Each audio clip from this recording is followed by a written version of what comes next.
Commander Val Era's hands were shaking as she watched her homeworld burn. Billions of her people were dying. The Coalition had abandoned humanity 2 centuries ago, and now they were asking for help. One human captain would soon make a choice that would change the fate of the entire galaxy forever. The galaxy had known peace for 10,000 years until the Vraxen came, creatures of pure hunger that devoured civilizations like locusts. Now, as the last Coalition survivors huddle on a frozen moon with days to live, they send a desperate message through an impenetrable barrier to the one species they abandoned, humanity. Captain Daniel Harris faces an impossible choice: save the aliens who betrayed his people, or let the galaxy burn. What he decides in the next 7 minutes will determine the fate of trillions. This is the story of the USS Sentinel, and the moment humanity stepped out of the darkness to become the light. Commander Val Era's hands were shaking as she watched her homeworld burn. The Theran sky, once violet and alive with the songs of her people, had turned black with ash and screaming starfighters. She could taste copper and smoke. She could hear the distant wails of billions being erased from existence in real time. This was not supposed to happen. Nothing was supposed to be like this.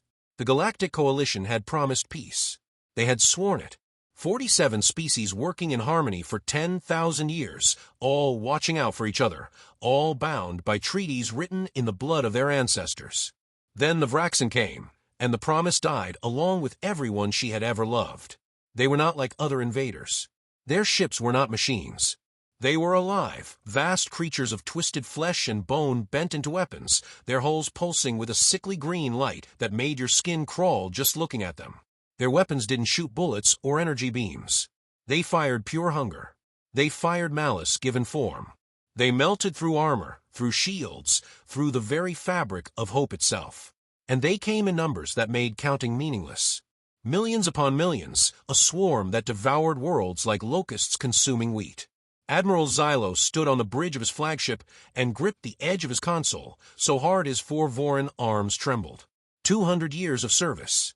200 years of victories and successful negotiations and crises averted. All of it meant nothing now. The Battle of Meridian Prime should have been humanity's moment of glory, a Coalition victory that would push back the darkness. Instead, it was a massacre. 3,000 of the galaxy's finest warships, crewed by beings from dozens of species, all reduced to floating debris and the screaming void in 6 hours. He watched as the cruiser Eternal Hope exploded in a ball of white fire. 3,000 souls gone in an instant. No goodbyes. No mercy. Just gone. The battleship Ironwell was next, torn apart by Vraxen tendrils the size of mountains. The crew screamed into the void as the alien creatures poured through the hull, and Xylo had to turn away. Some things couldn't be unseen. When he looked back at his tactical display, there were no more icons. Just empty space where an entire fleet had been moments before. The Vraxen swarm recoiled, regrouped, and kept coming. Of the 3,000 ships that had arrived for the battle, less than 300 escaped. The rest became fuel for the hunger. Within weeks, the Coalition's greatest civilizations were being systematically erased. The Veltroni, masters of music and art whose symphonies could make grown warriors weep, silenced forever. The Corran, brilliant scientists who had unlocked the secrets of the universe itself, reduced to nothing more than biomass for the swarm. The Therans, diplomats whose wisdom had prevented wars for generations, watched their homeworld burn from refugee transports packed with the last survivors of their species. The survivors fled to the Outer Rim, to a frozen moon called Catherine 9, where they crammed into bunkers designed for thousands, but now holding billions. Food ran out within days. Medicine was a luxury no one could afford. And the Vraxen kept coming, their scouts probing the system's edge, their hive mother still weeks away, but drawing closer with every passing hour. It was during one of the desperate council meetings that someone whispered the forbidden name. Humans. The word hung in the air like a curse or a prayer. No one was quite sure which. The room fell completely silent. Humans were mythology in the Coalition.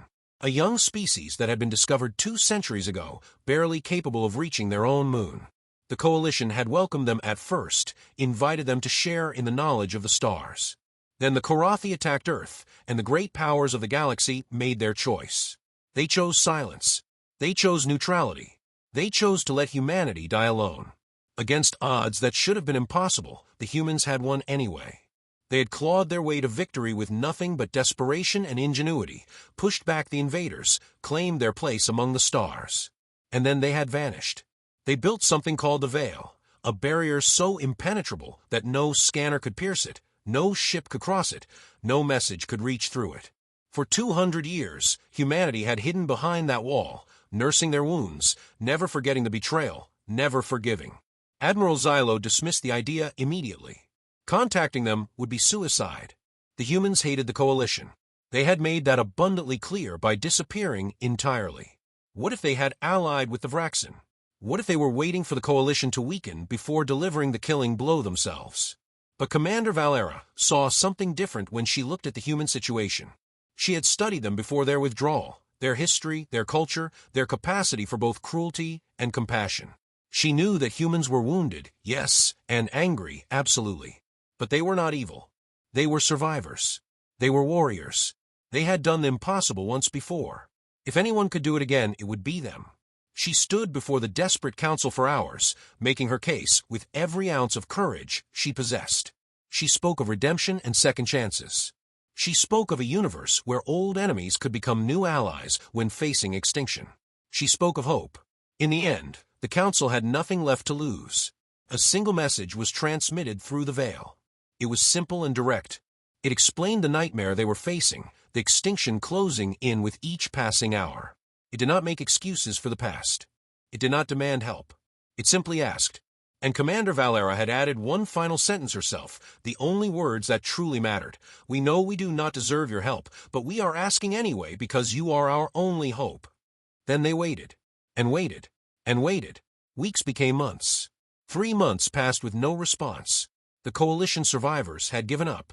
They accepted that humanity would either never reply, or that they simply didn't care. The Veil had blocked their message, or humanity had made their choice to let the galaxy die. On the other side of that cosmic barrier, Captain Daniel Harris sat in his quarters reading Commander Valera's message for the 100th time. He was 43 years old, a man with gray showing at his temples and lines on his face that told the story of a lifetime spent preparing for war. His father had died in the Korathi invasion. His sister had been in the first colony that was glassed from orbit. His whole childhood had been defined by the Coalition's betrayal. And now they were asking for help. Lieutenant Commander Katie Morrison walked into his quarters without knocking, the privilege of being his oldest friend and most trusted officer. She was a woman of 40 with red hair and a reputation for having the respect of every sailor on the USS Sentinel. She looked at the message on his screen, and then at Harris. The Council's been debating for 3 months, she said quietly. They need a decision. We need a decision. Harris nodded slowly. The situation was complicated. The Coalition had abandoned Earth when it mattered most. Millions had died because they chose not to get involved. There were people on Earth who still remembered those names, who still carried the anger, like a fire in their hearts. But there were also people who believed something greater. People who understood that justice wasn't about making others suffer the way you had suffered. People who believed that genocide was wrong, whether the victims were Coalition species or not. People like Admiral Patricia Webb, the commanding officer of Earth's Defense Council, a woman in her 70s who had fought in the Korathi War as a young officer. She had lost friends and family to that invasion. She had every reason to hate the Coalition, to let them burn. And she had voted to help them anyway. The deciding vote had been hers. We send one ship, she had said. One ship only. If it's a trap, we lose one ship. If it's genuine, one ship will be enough. And if we don't try, we'll never be able to look ourselves in the mirror again. Harris had not questioned the decision. He had simply prepared his crew for war. The USS Sentinel was crewed by 500 of the finest warriors humanity had ever produced. Chief Engineer Nathan Cole understood the ship's quantum drive better than anyone alive. A big man with gentle hands who could coax miracles out of machines that had no business working. Lieutenant Christina Reyes was their navigation officer, young and brilliant, with reflexes that seemed to bend time itself. Lieutenant Ryan Peters handled tactical operations with the calm of a surgeon preparing for a complex procedure. Weapons Officer Scott Palmer knew every system on the ship and loved them like they were his own children. Operations Officer Laura Mitchell kept everything running in perfect synchronization. They were more than a crew. They were a family. They were ready. Harris stood on the bridge and looked at the veil shimmering before them like a curtain made of starlight. On the other side, a galaxy was burning. Billions of innocent people were dying. Children, families, entire civilizations being erased in real time. He activated the ship-wide intercom and spoke to his crew, knowing that every word mattered. All hands, this is the captain. We're about to cross the veil for the first time in 200 years. Many of you know what the Coalition did to our ancestors. Some of you have lost people you love to their betrayal. You have every right to question why we're going to save them now. I won't insult you by pretending I have all the answers. But I know this. There are innocent people dying out there. Children who never harmed anyone. Families who just want to live in peace. If we have the power to help them, and we choose not to, then we become the same people who abandoned us. We become the monsters. And I won't have that on this ship. Not today. Not ever. He paused and looked at his crew. They were afraid. He could see it in their eyes, in the tension of their bodies, in the way their hands gripped their consoles. But they were also determined. Set course for Catherine 9, Harris commanded. Maximum speed. Let's go save a galaxy. The Sentinel's engines hummed with power, building to a crescendo that made the entire ship vibrate. The massive vessel moved toward the veil. For one moment, reality seemed to stretch and bend around them. The stars twisted. Physics itself seemed uncertain. Then there was a flash of light so bright it burned after-images into their vision. When it cleared, they were through. The galaxy opened up before them, vast and beautiful and dying. In the distance, the sky above Catherine 9 had turned black. Not the clean black of space, but the writhing, pulsing black of millions of Vraxan ships blotting out the stars themselves. At the center floated the Hive Mother, a creature so vast it bent space around itself through sheer mass. It had 1 billion eyes, each one watching, each one hungry. It was death incarnate. Nathan Cole looked up from his console. The drive is stable, Captain. All systems operating at nominal. Katie Morrison studied the tactical display, and her face went pale. I'm detecting massive energy signatures near Catherine 9. The battle's already begun. We're late. Harris nodded. Then we had better hurry. The Sentinel accelerated into the darkness, a single black ship against the end of everything. On the surface of Catherine 9, the Coalition fleet was dying. Admiral Xylo watched as his last remaining vessels were torn apart by the swarm. The cruiser Silver Dawn exploded in a ball of blue fire. The destroyer Night Storm was swarmed by thousands of smaller Vraxan fighters that ripped through its hull like parasites consuming flesh.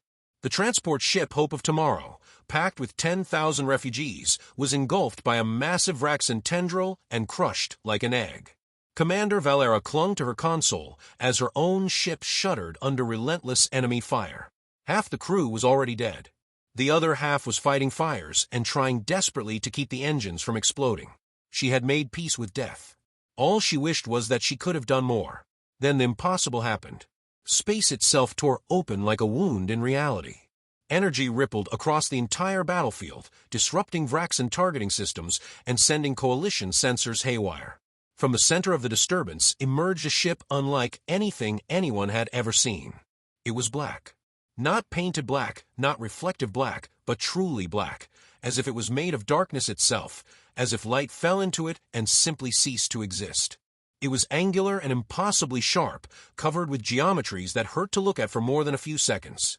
Strange weapons bristled from every surface, devices that had no name in any Coalition language. A single ship. Alone, the entire Vraxan swarm turned to face this new arrival. 1 million ships oriented themselves toward this impossible vessel. The Hive Mother pulsed with something between curiosity and hunger. It had consumed entire civilizations. What was one more ship? On the bridge of the USS Sentinel, Captain Harris surveyed the nightmare before him with cold, analytical eyes. The Coalition fleet was nearly destroyed, down to maybe 34 operational vessels. The Vraxan swarm was larger than intelligence had predicted. The Hive Mother was closer than optimal. But none of that mattered. He had a job to do. Lieutenant Peters talked to me, Harris commanded. Ryan Peters' voice remained perfectly calm as he called out the numbers. Approximately 2.3 million enemy contacts, Captain. The Hive Mother is positioned in the center of the formation. Coalition forces are down to 34 operational vessels. We are significantly outnumbered. Significantly, Harris repeated, and actually smiled. That's one way to put it. Lieutenant Reyes, please tell me you have a miracle for me.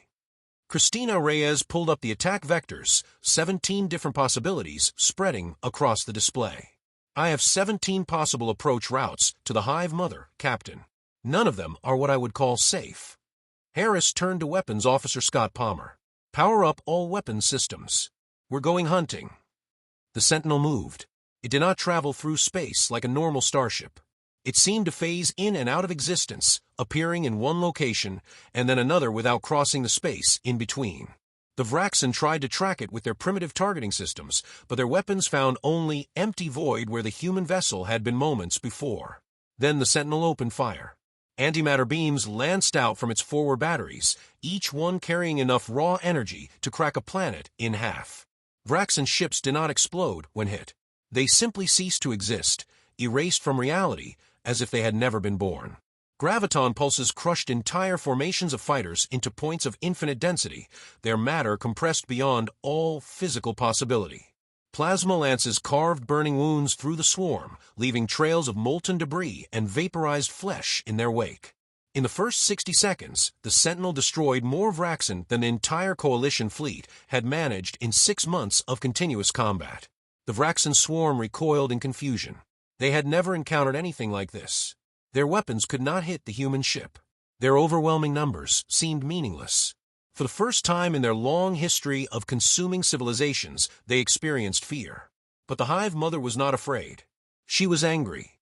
She screamed orders through quantum-entangled neurons, commanding her children to overwhelm this insignificant creature that dared to challenge her. Millions of Vraxen vessels converged on the Sentinel, sacrificing themselves in waves, trying to bring down the impossible ship through sheer attrition. The Sentinel's shields flared under the onslaught. Warning lights flickered across every console. Chief Engineer Nathan Cole's voice crackled through the intercom, shouting updates from the engine room as he rerouted power through systems that were never designed to handle this kind of stress. Shield integrity at 67%. Ensign Laura Mitchell reported calmly, "They're adapting to our weapon frequencies." Second and third attacks showing improved defensive response. Katie Morrison coordinated damage control teams with cold efficiency. Minor hull breaches on decks 7 and 12. Repair crews are en route. Estimate containment in 2 minutes. Captain Harris watched the Vraxen close in around them. The swarm was sacrificing thousands of ships to land even single hits on the Sentinel. It was not a sustainable strategy for the Vraxen, but it was also not sustainable for humanity. They were being bled dry. He made his decision. "Nathan," Harris said over the internal comm, "how long to charge the Genesis Lance?" There was a pause.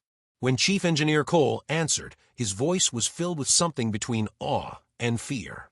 "Captain, that weapon has never been tested in combat. The theoretical yield is beyond anything we've ever deployed. We're talking about weaponizing fundamental forces of nature here." "How long, Chief?" Harris asked again more firmly. 7 minutes, sir. But Captain, firing it will drain all of our power reserves. We'll be dead in space for at least 3 minutes afterward. If there are any Vraxen left, then we had better make sure there are no Vraxen left," Harris interrupted. He looked at the Hive Mother on the tactical display. Everything depended on what happened in the next 7 minutes. Everything depended on whether they could survive long enough to use this untested weapon of impossible power. The Vraxen had consumed 1,000 civilizations across a dozen different galaxies. They had devoured species that had mastered technology beyond imagination. They had crushed empires that had lasted millions of years. They were the ultimate predators, the final darkness at the end of all things. And now, for the first time in their existence, they knew fear. The Hive Mother felt it spreading through the swarm like a disease, a weakness, a crack in the perfect unity of purpose. Her children were dying faster than she could replace them. The black ship moved through her forces like a ghost, appearing and disappearing at will, leaving only death in its wake. Nothing in her vast and terrible experience had prepared her for this. But she was not beaten yet. She would adapt. She would overcome. She would do what she had always done. She screamed new orders through the quantum web that connected her to every Vraxen in existence. Forget fear. Forget survival. There's only the swarm. There's only hunger. Destroy the enemy. Destroy it at any cost. 100,000 Vraxen vessels broke away from the main fleet and converged on the Sentinel. They did not attack in waves this time. They came all at once, a solid wall of organic metal and pure hatred that blotted out the stars themselves. The view screen showed nothing but enemy ships closing in from every direction, getting closer with every passing second. There was no escape. There was no retreat. There was only the battle. Shield integrity dropping. Ensign Laura Mitchell reported, her voice steady despite the chaos erupting around her. 42%, 39%, 35%. Captain, we won't last another 2 minutes at this rate. Lieutenant Ryan Peters fired every weapon the Sentinel had. Antimatter beams, graviton pulses, plasma lances, point defense cannons, a symphony of destruction that killed Vraxen by the thousands. But for every enemy that died, 10 more took its place. The Sentinel was a fortress of death, a beacon of human defiance, but was drowning in a sea of hunger. Hull breach on Deck 9. Katie Morrison called out, sealing emergency bulkheads. Casualty reports coming in from multiple sections. We have at least 30 wounded, maybe more. Captain Harris gripped the arms of his command chair and forced himself not to look away from the screen. How long, Nathan? He demanded. 2 minutes. Cole's voice came back, strained to the breaking point. Genesis Lance at 80% charge. Just give me 2 more minutes, Captain. The systems are holding, but barely. If we take another direct hit from those Vraxen warships, a massive Vraxen creature crashed directly into the Sentinel's shields. The creature exploded on impact, spraying corrosive organic acid across the energy barrier. The shields flickered and died for one terrifying moment before backup generators kicked in. Shields offline. Mitchell shouted. Backup power activated. We have seconds. Harris turned to Lieutenant Christina Reyes at navigation. Get us closer to the Hive Mother. We need to be in optimal firing range when the Genesis Lance is ready. Closer. Reyes stared at him in disbelief. Captain, the swarm is thickest around the Hive Mother.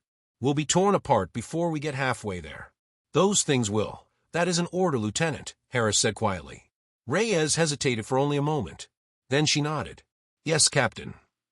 The Sentinel surged forward, pushing through the swarm like a swimmer fighting against a current of razor blades. Vraxen ships slammed into them from every conceivable angle. Weapons fire tore at their hull. The screech of metal giving way echoed through every corridor. In the engine room, Nathan Cole watched his beloved systems fail one by one. Power conduits overloaded and exploded in showers of sparks. Cooling systems broke down, sending temperatures soaring to dangerous levels. Crew members collapsed from exhaustion at their posts, but none of them stopped working. They couldn't. Too much was at stake. 1 minute. Cole shouted into the comm system. Genesis Lance at 95% charge. 98%. The Hive Mother sensed the human ship approaching and understood its terrible intention. This vessel was coming for her. It had a weapon capable of threatening her existence. She cannot allow it to get close enough to fire. She unleashed her most devastating attack, an ability she had only ever needed to use once before against an empire that now existed only in dust and memory. Continent-sized tentacles of organic matter lashed out from her body, each one thicker than mountains, each one capable of crushing a battleship with casual ease. They were faster than anything so massive had any right to be, guided by 1 billion years of predatory instinct perfected through the consumption of countless worlds. The first tentacle slammed into the Sentinel's port side with the force of a meteor impact. The ship spun wildly through space, throwing crew members against walls and consoles with bone-breaking force. Blood flowed, bones shattered, but the humans did not stop fighting. Weapons Officer Scott Palmer kept firing even as his console sparked and smoked around him. He had third-degree burns on his hands, covering nearly 30% of his body, but he refused to leave his post. Every shot mattered. Every kill brought them closer to this ending. 99%. Cole's voice screamed through the comm. Another tentacle struck the ship. Then another. The Sentinel was being battered from all sides, a toy being shaken by an angry god. Its black hull, once pristine and perfect, was now scarred and torn and bleeding atmosphere. Hull integrity critical. Mitchell reported, we have breaches on 12 decks. Life support failing in sections 4 through 7. Captain, we're running out of time. Harris looked at the tactical display and did the math. They were almost in range. Almost close enough to end this nightmare forever. He just needed to buy a little more time. He activated the ship-wide intercom, and his voice filled every corridor, every chamber, every space on the Sentinel. All hands, this is the captain. What happens in the next 60 seconds will determine the fate of the entire galaxy. I know you're tired. I know you're hurt. I know many of you are afraid. But we did not come this far to fail. We did not fight through hell itself just to give up now. Hold the line just a little longer. Hold it for the person next to you. Hold it for everyone we left behind on Earth. Hold it for the billions out there who are counting on us. Hold it because this is what it means to be human. Hold it because we don't surrender. Not now. Not ever. The response came not in words, but in actions. Damage control teams worked faster, moving through corridors filled with fire and poison. Weapons crews loaded ammunition with bleeding fingers and shattered wills. Engineers patched systems that had been destroyed minutes before, performing miracles with duct tape and desperation. The Sentinel was a dying ship crewed by wounded warriors, and none of them intended to stop fighting until the job was done or they were all dead. 100%. Chief Engineer Nathan Cole's voice cut through all the chaos. Genesis Lance is fully charged and ready to fire. Whatever you're going to do, Captain, do it now. Harris looked at the view screen. The Hive Mother filled it completely, a mountain of flesh and evil and hunger, just waiting to be destroyed. They had made it. Against all odds, through impossible circumstances, they had made it to this moment. Harris felt the weight of every decision, every sacrifice, every life lost to bring them to this single point in time. Lieutenant Reyes, he said quietly, with absolute certainty. All stop. The Sentinel halted, hanging in space before the creature that had ended countless worlds. Weapons Officer Palmer, Harris continued, his voice steady and clear. Target the Hive Mother's central mass. Palmer's burned fingers flew across his console with practiced precision, muscle memory, overriding pain. Target locked, Captain. Harris took a deep breath. He thought of Earth. He thought of his father, dead in the Korathi War. He thought of his sister, lost to the first orbital bombardment. He thought of all the species that had died to the Vraxen. He thought of the future that was about to begin, if only they could survive the next 5 seconds. Fire, he said. The Genesis Lance was not a weapon in any traditional sense. It did not fire a beam or launch a projectile. It did something far more terrifying. It tore a hole in the fabric of reality itself. The bow of the Sentinel split open, revealing a device that bent light around itself like a black hole. Energy readings spiked beyond anything the ship's sensors could measure or understand. Space began to warp and twist around the weapon's barrel as fundamental forces of the universe were bent to human will. And then it fired. A line of absolute darkness stretched from the Sentinel to the Hive Mother. It was not light. It was not energy. It was the absence of everything. A controlled tear in the fabric of existence that erased whatever it touched from a universe completely. Vraxen ships in its path did not explode or disintegrate or burn. They simply stopped existing as if they had never been born, as if they had never drawn a breath or consumed a world or known hunger. The beam struck the Hive Mother at the exact center of her mass. For one eternal moment, the creature seemed to freeze in space. A billion eyes widened in something that might have been surprise or understanding or both. Then she was gone. The Hive Mother did not die. Death implies a body left behind, a transition from one state to another, an echo in the universe. She was erased, removed from reality as completely as if she had never existed. One moment there was a moon-sized monster that had consumed entire civilizations. The next moment there was only empty space where she had been. The effect on the Vraxen swarm was immediate and absolute. The Hive Mother was not just their leader. She was their brain, their collective consciousness, the mind that coordinated every action across billions of ships and trillions of creatures. Without her, they were nothing but mindless organic machines with no purpose and no direction. Vraxen ships began crashing into each other. Fighters spun out of control and slammed into larger vessels. Warships drifted aimlessly, their weapons falling silent, their engines dying. The swarm that had terrorized the galaxy for years collapsed in a matter of seconds, destroying itself through sheer lack of coordination. The battle was over. On the bridge of the Sentinel, the lights flickered and died. Emergency power kicked in moments later, bathing everything in a dim red glow. Every console was dark. Every system was offline. The Genesis Lance had drained every reserve of power the ship possessed, leaving them dead in space among the dying Vraxen. Captain Daniel Harris sat in his command chair and listened to the silence. For the first time in what felt like hours, nothing was shooting at them. Nothing was trying to kill them. They were alive. The silence stretched out, filling the bridge like a physical thing. Then Katie Morrison spoke, her voice still steady despite everything. Casualties are still being counted, Captain. We've lost at least 40 crew members. Another 100 are wounded, maybe more. But we're still here. The coalition forces are regrouping. They're moving toward us slowly. Harris nodded slowly, absorbing the weight of those numbers. 40 men and women who would never see Earth again. 40 futures that were now nothing but ash and memory. He would mourn them properly when there was time. For now, there was still work to do. Chief Engineer Nathan Cole's voice came through the emergency comm system, slightly hoarse from shouting orders into the chaos. Power restoration in progress, Captain. Main systems should be back online in about 3 minutes. The Genesis Lance performed exactly as designed. Maybe a little too well, honestly. Some of these readings don't make sense. Despite everything, Harris almost smiled. Good work down there, Chief. You kept us alive. All of you kept us alive. Outside the ship, the remaining coalition vessels approached cautiously.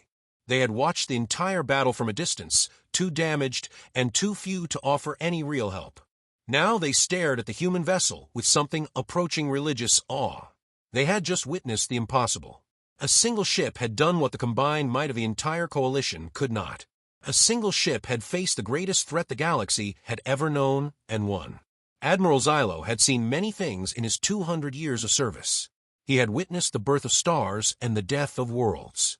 He had met species that communicated through pure thought and others that existed outside of normal time. But he had never seen anything like what he had just witnessed. His tactical officer looked at him, waiting for orders. For the first time in his career, Admiral Xylo had no idea what to say. Commander Valera was weeping openly at her console. She did not care who saw. They came, she kept saying over and over. They actually came. They actually came. The coalition ships gathered around the Sentinel in a protective formation. Medical vessels docked to transfer the wounded. Engineering teams offered assistance with repairs. After centuries of isolation and decades of mutual distrust, two species were reaching out to each other in the aftermath of shared survival. Captain Harris stood on his bridge and watched the coalition vessels approach. His uniform was torn and stained with blood, mostly his own, but some of it belonged to crew members he had tried to help. His face was covered in soot and sweat. His hands were shaking from exhaustion and adrenaline. But his eyes were clear and his voice was steady when he accepted the incoming transmission. Admiral Xylo's face appeared on the view screen. He was silent for a long moment, struggling to find words that could express what he was feeling. Finally he spoke.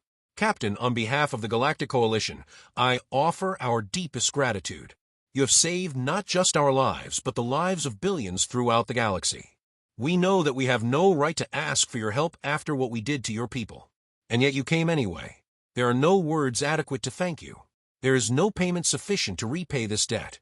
You have given us our lives back. Harris considered his response carefully, taking a moment before speaking. He thought about the history between their species. He thought about the betrayal and the anger and the long years of isolation when humanity had stood alone.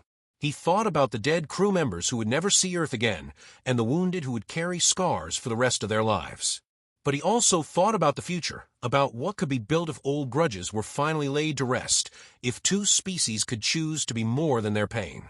Admiral, he said slowly, with absolute certainty in every word, the past cannot be undone. Nothing we do today will erase what happened 200 years ago. The people we lost will still be gone. The anger and hurt are real, but the future is not yet written. Earth has spent 200 years hiding behind the veil, nursing old wounds and preparing for a war we hoped would never come. That time is over.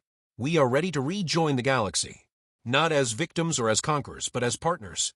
We are ready to build something better than what came before. He paused and looked around at his crew. At Katie Morrison, battered but unbroken. At Lieutenant Reyes, who had flown them through literal hell and back.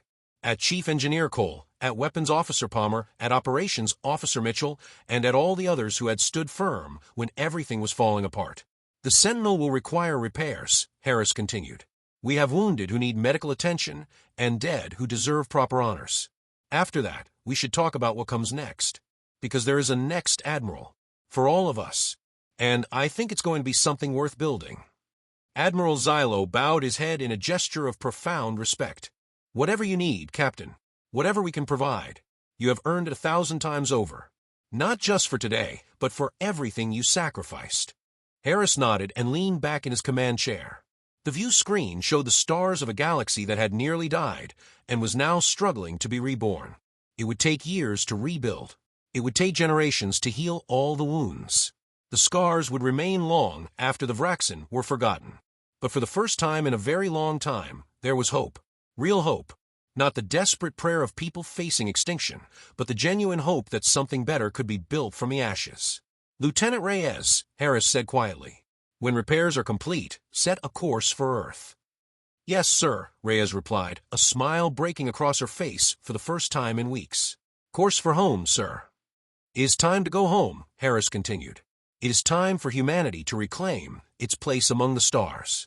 Not as shadows or ghosts, but as partners in this galaxy. As allies, as friends if they will have us. And as the Sentinel system slowly came back to life, humming with power and purpose once again, humanity's first representative to the new galaxy looked out at the stars and smiled. The long isolation was over. A new dawn had begun. The dark age of hiding was finished. Humanity had stepped back into the light, and in doing so, had lit that light for an entire galaxy that had been drowning in darkness. And the universe would never be the same. In the weeks that followed, the Coalition and humanity worked together to rebuild what the Vraxen had destroyed. Medical teams coordinated across species to save the wounded. Engineers pooled their knowledge to repair damaged vessels. Scientists studied the Vraxen remains to ensure such a threat could never rise again. But more importantly, they talked.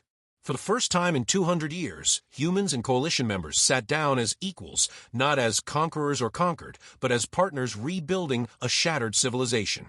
Admiral Xylo and Captain Harris stood together on an observation platform overlooking the repair docks of Cathra 9. Below them, human engineers worked side by side with Vorin, Theron, Corin, and a dozen other species, all moving with purpose, all working toward the same goal. Your people are remarkable, Xylo said quietly. In all my 200 years, I have never seen a species adapt so quickly to working with others. Most would demand concessions. Most would demand reparations for the betrayal. Harris shook his head. We're not here for payment, Admiral. We're here because it was right. Because letting people die when you could save them makes you complicit in that death. My crew understood that, even if some of them had to work through their anger to get there. Xylo nodded slowly. You understand that humanity will be changed by this, yes? You cannot simply return to your isolation. The galaxy will look to you now. They will expect leadership. They will want humanity to take a seat on the Coalition Council. We know, Harris said, and we're ready. Earth has spent 200 years watching the stars and wondering what we could be if we tried. Now we have our answer. We can be healers. We can be protectors. We can be the light that guides people through darkness. Below them, a young Veltroni, one of the few survivors of her species, was teaching a human engineer a song. It was a simple melody, but it carried within it the weight of 1,000 years of Veltroni culture, preserved in sound. The engineer listened intently, trying to learn the notes, determined to carry that music forward into a future where the Veltroni might slowly rebuild. That, Harris said, pointing to the scene below, is why we came. Not for glory, not for power, but for that. For moments like that where a species can save another from complete extinction. For the chance to prove that even after betrayal, even after centuries of isolation, we can choose to be better than our worst impulses. Commander Valera appeared on the observation platform, her silver skin glinting in the light of distant stars. Her large dark eyes had regained some of their warmth, though the suffering she had witnessed would never fully leave them. Captain Harris, she said, and there was gratitude in every syllable. I wanted to thank you personally. You gave us back our future. You gave us hope when hope was impossible. Harris turned and looked at her, and for a moment, the weight of command lifted from his shoulders. Commander, you saved us by asking, by believing that old enemies could become new allies, by refusing to give up when everyone around you had already surrendered. That took more courage than anything I did. I just pulled a trigger. You kept hope alive. Valera smiled, and it was a real smile, not the desperate expression of someone drowning in despair. Then perhaps we both did what needed to be done. Perhaps that is what this new era will be about, beings from different worlds, different species, different histories, all doing what needs to be done together. Over the following months, Earth sent more ships through the veil. Not warships, but science vessels and medical ships and supply freighters. The message was clear. Humanity was not here to conquer or control, but to help rebuild. More ambassadors arrived, more diplomats, more engineers and doctors and teachers. The veil remained, but it was no longer a barrier. It was a bridge between two peoples learning to trust each other again. The Coalition Council, which had once met in the grand halls of 100 worlds, now met in the orbit of Cathra 9, in the shadow of the destroyed Vraxan hive. It was fitting, somehow, that they would gather where the darkness had been defeated to discuss how they would shape the light that came after. Captain Daniel Harris attended every session. He sat among the alien delegates and spoke not with arrogance but with humility, acknowledging humanity's past isolation while offering its present strength. He listened more than he spoke. He learned the histories and cultures of species he had only read about in ancient texts. And slowly, the perception of humanity changed. They were no longer the wounded young species that had been abandoned. They were the courageous defenders who had come when it mattered most. They were the warriors of the light. But Harris never forgot the cost. Every day, he thought of the 40 crew members who had not come home. He thought of their families on Earth, waiting for ships that would never arrive carrying familiar faces. He worked with the Coalition to establish a memorial, not just for the Sentinels fallen, but for all those who had died in the war against the Vraxan. It would be built on Cathra 9, at the site where the hope had been restored. When it was finally completed 2 years later, all the remaining major species attended the dedication. It was a monument carved from living crystal, a material native to the Cathra moon, infused with the genetic memory of every species that had contributed to its creation. When you looked into its depths, you could see faces, not all of them, but enough, the ones who had given everything so that others might live. The inscription was written in 17 different languages, one for each major species, in the new coalition. But the sentiment was universal, translated by Commander Valera herself. Here lie those who stood against the darkness. They were brave. They were true. They shall be remembered. Katie Morrison stood next to Harris as he read those words for the first time. Her arm was in a sling, a souvenir from the battle that she would carry for the rest of her life, but her eyes were clear and focused. They would be proud, she said softly. All of them. They'd be proud of what we've built here. Harris nodded, unable to speak for a moment. Then he said, "We changed history, Katie. In one day, in one impossible battle, we changed the entire trajectory of human civilization. We're not isolated anymore. We're not victims anymore. We're leaders, partners, equals." "And we earned it," Morrison replied. "Every single person on that ship earned it through blood and courage and refusing to give up." The ceremony concluded as the sun set over Cathra 9, casting long shadows across the memorial. Species from across the galaxy stood together in silence, honoring those who had fallen. There were no speeches after that moment. There didn't need to be. The memorial said everything that needed to be said. Back on Earth, the celebration was different, but no less profound. Humanity's return to galactic society was marked with parades and festivals, with people gathering in the streets to see the stars that had become so much more meaningful now that they could travel to them without fear. Schools held ceremonies where children learned about the Battle of Cathra 9, about Captain Harris and his crew, about the moment when humanity had stepped out of isolation and into its true place among the stars. But more importantly, they learned about responsibility. They learned that power carried obligation. They learned that being strong meant using that strength to protect the weak. They learned to be human in the greatest sense of the word. In his quarters aboard the USS Sentinel, Captain Harris looked out at the galaxy that had become his responsibility and his mission. The ship was being rebuilt, upgraded with new technologies developed in cooperation with Coalition engineers. It would be faster, stronger, more capable than before. But it would also carry a new designation. It was no longer just the USS Sentinel. It was now the USS Sentinel Guardian of the Light. The name change had been proposed by Admiral Xylo himself, and the Coalition Council had unanimously approved it. It was a recognition that humanity had become something more than just another species among many. It was a recognition that humanity had proven itself worthy of the stars. Harris thought about the message that had started everything, the desperate plea from Commander Valera. He thought about how close they had come to ignoring it, how many people had argued for humanity to remain hidden, to let the galaxy burn rather than risk their own people. If they had made that choice, billions would have died. Entire civilizations would have been erased from existence. The future would have been an endless dark age of suffering and loss. Instead, they had chosen hope. They had chosen compassion. They had chosen to be better than their worst impulses. And because they had made that choice, the galaxy would have a future. It would take generations to fully rebuild. There would be setbacks and challenges and moments of doubt. But for the first time since the Vraxen had emerged from the darkness between galaxies, there was genuine hope. There was a future worth fighting for. Harris activated the ship-wide intercom and spoke to his crew one more time. "All hands, this is the captain. We've been through hell together. We've faced impossible odds and come out the other side. We've changed the course of history, not through conquest or domination, but through courage and conviction. We've shown the galaxy what humanity is truly capable of. I want you to know that I am honored to serve with every single one of you. You are the finest crew in the galaxy, and it has been the greatest privilege of my life to lead you. In the coming days and weeks, we will begin the next chapter of this journey. We will explore new worlds. We will help rebuild what was lost. We will forge alliances that will echo through the centuries. But we will always remember where we came from. We will always remember the sacrifices made to get us here. And we will always remember that we are humanity and we are worthy of the stars. That's all." As the intercom clicked off, Harris looked out once more at the vast expanse of space before him. The veil was no longer visible from his vantage point, but he knew it was still there, a reminder of the isolation that humanity had finally escaped. Out there, somewhere, were worlds waiting to be explored. There were mysteries waiting to be solved. There were people waiting to meet humanity face to face. And humanity was ready. The long darkness was over. The age of isolation was finished.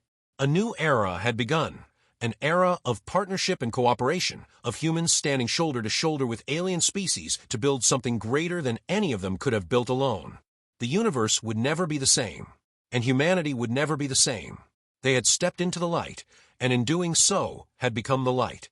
The story of the Sentinel, of Captain Daniel Harris and his crew, of Commander Valera and Admiral Xylo, would be told and retold throughout the galaxies for centuries to come. It would inspire generations. It would teach the value of courage and compassion. It would show that even in the darkest moments, even when hope seems impossible, there is always a choice. There is always a future worth fighting for. And there's always the possibility of redemption, of becoming more than you were, of reaching out across ancient wounds and choosing to heal them. The stars shone brighter now, illuminated by human courage and coalition hope. And as the USS Sentinel Guardian of the Light set course for new horizons, the universe itself seemed to hold its breath, waiting to see what wonders this new alliance would bring forth into the cosmos. Because when you combine human determination with coalition knowledge, when you unite different species under a banner of mutual respect and shared purpose, when you choose hope over despair and connection over isolation, you don't just change history. You change the fundamental nature of what is possible. And that, more than any weapon or technology, is the true power of humanity.